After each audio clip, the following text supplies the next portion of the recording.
네, 안녕하십니까. 촛불완성연대 7월 넷째 주 주간시평을 시작하겠습니다. 저는 촛불완성연대 상임대표 정영훈입니다.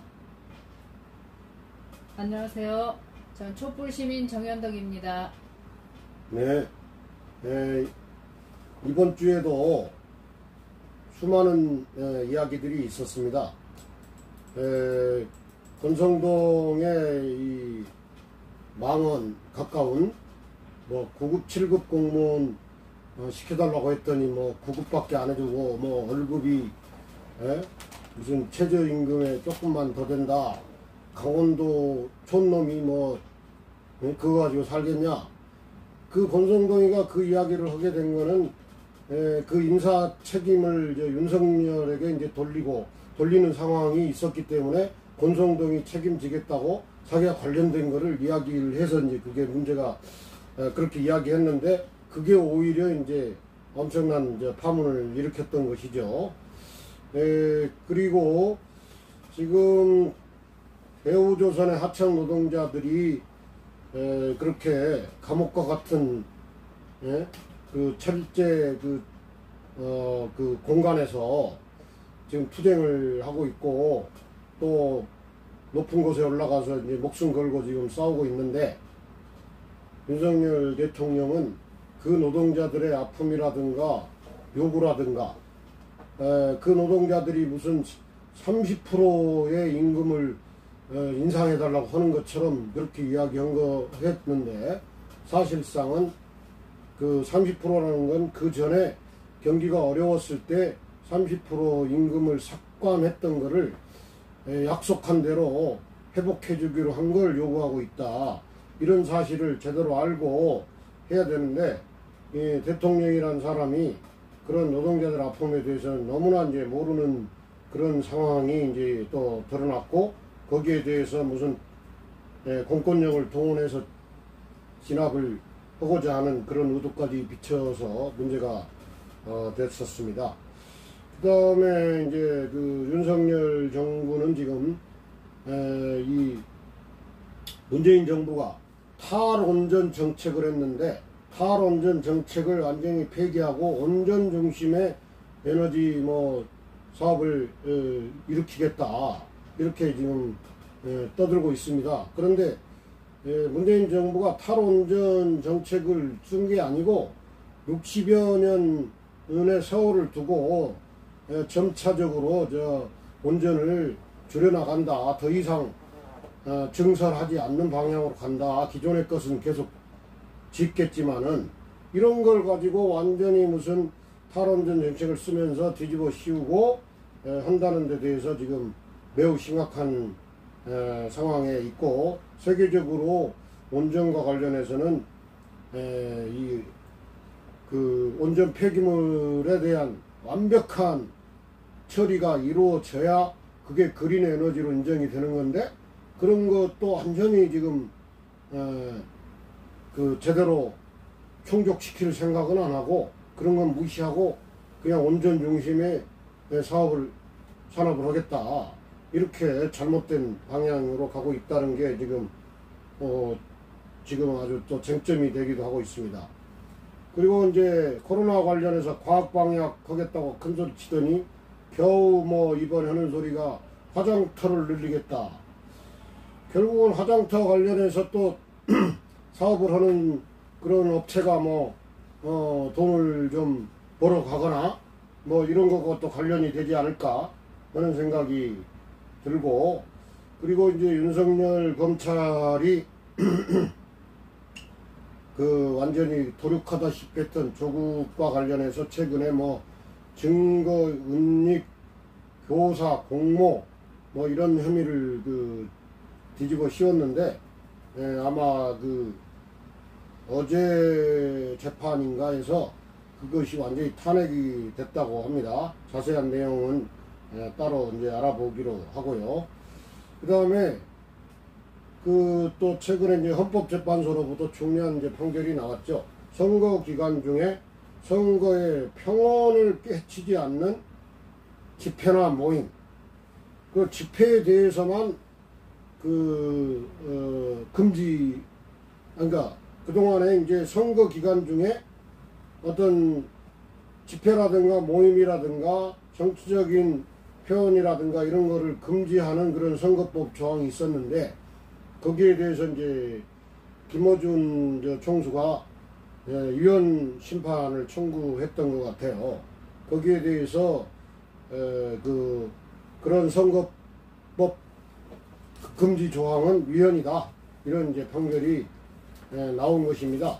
그래서 그냥 뭐 집회 금지만 위헌이 된 줄로 알았더니 그것만이 아니고 집회나 모임 그리고 정치적 표현 이런 것까지도 이제 금지하는 표현이 있었는데, 그게 위헌이라는 게 이제 이번에 나왔다는 중요한 사실을 이제 말씀드리겠습니다.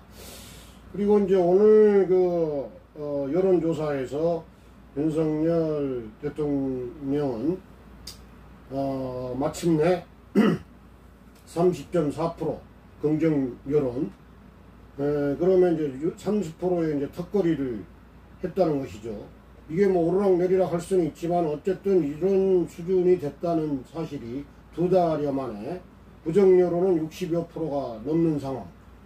그리고 이제 국제적으로 국가 지도자에 대한 지지율을 보니까 25%로서 세계적으로 최하위 수준이라고 합니다. 정말 부끄러운 일인 것이죠. 그리고 르몽드지라든가 사우스차이나 모닝포스트지에서는 윤석열에 대해서 공적인 역할이 부족한 인물이 아닌가, 이런 이제 의문도 이제 제기됐다고 합니다. 오늘 국회에서 또 이제 결국은 여야가 합의를 해서 이제 원내 구성을 마쳤다고 하는데, 애석하게도 정말로 걱정스럽게도 법사위를 결국은 국임당에 넘겨주었습니다.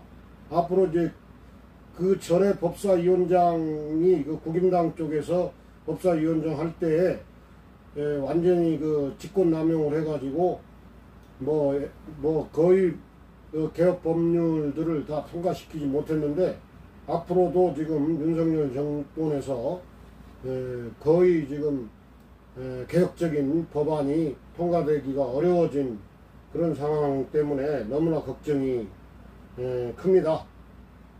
과방이라든가 행안위는 1년씩 돌아가면서 이제 하는 걸로 했는데, 벌써 행안위에서 이제 경찰국을 신설해가지고 경찰을 장악하려고 하는데, 1년간을 국임당이 맡음으로써 1년 동안에 그런 아주 경찰의 독립성이나 정치적 중립성이 훼손되는 그런 일들이 벌어지지 않을까 걱정이 심히 되는 상황입니다. 오늘까지 이렇게 또 중요한 일들에 대해서 정리를 좀 해보았습니다. 이상 주간 시평은 마치고 이제 정현덕 위원장의 칼럼을 듣도록 하겠습니다. 고생하셨습니다. 수고하셨습니다. 네, 안녕하세요. 정현덕입니다. 이번 민주당 전당대회 부처 한마디 하고자 합니다. 민주당은 3번의 선거에서 모두 패배했습니다.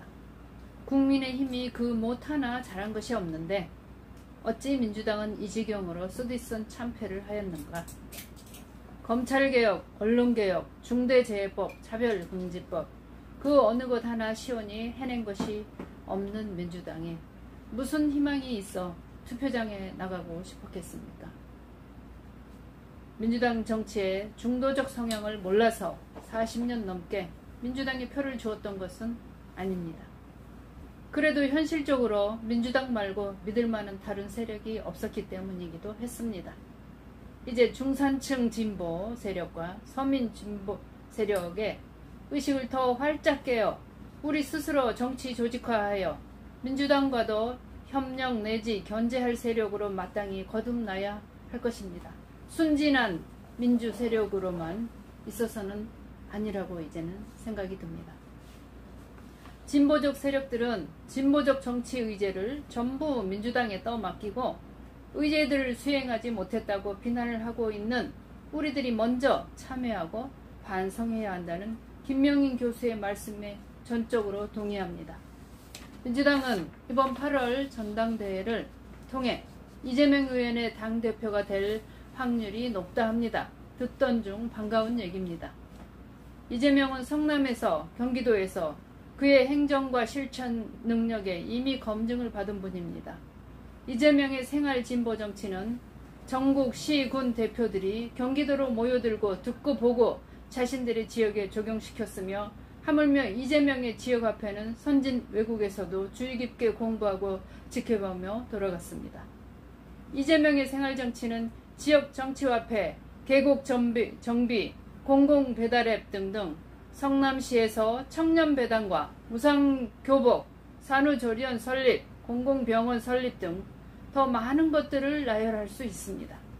이런 행정 능력을 보여준 정치인이 누가 있었겠습니까? 국회에서 계파 간, 서열 간 세력 싸움을 정치 싸움이 난무한 국회의원에 비교할까 싶습니다. 아무 행정 능력도 없는 인물들이 계파의 힘으로 대통령을 옹립하는 그런 대통령들이 몇 명이나 실력을 발휘해서 나라를 발전, 진화시켰습니까? 능력도 없는 국회의원들이 자신들과 다르다고 적보다 더 배척하고 시기하고 질투하여 가진 모략과 중성을 퍼뜨리고 이순신을 핍박하고 질투한 선조 임금과 그 신하들과 다르지 않습니다. 8월 민주당 전당대회에는 이재명을 당대표로 뽑아 새로운 나라로 다시 한번 도약하는 나라, 진보하는 민주당으로 거듭나기 바랍니다. 이재명을 도와 일할 최고위원들을 다수 뽑아주십시오. 그리하여 성공하는 민주당, 일하는 민주당, 나라를 바로 세우는 민주당으로 다시 세워주시기 부탁드립니다. 정현덕이었습니다. 네.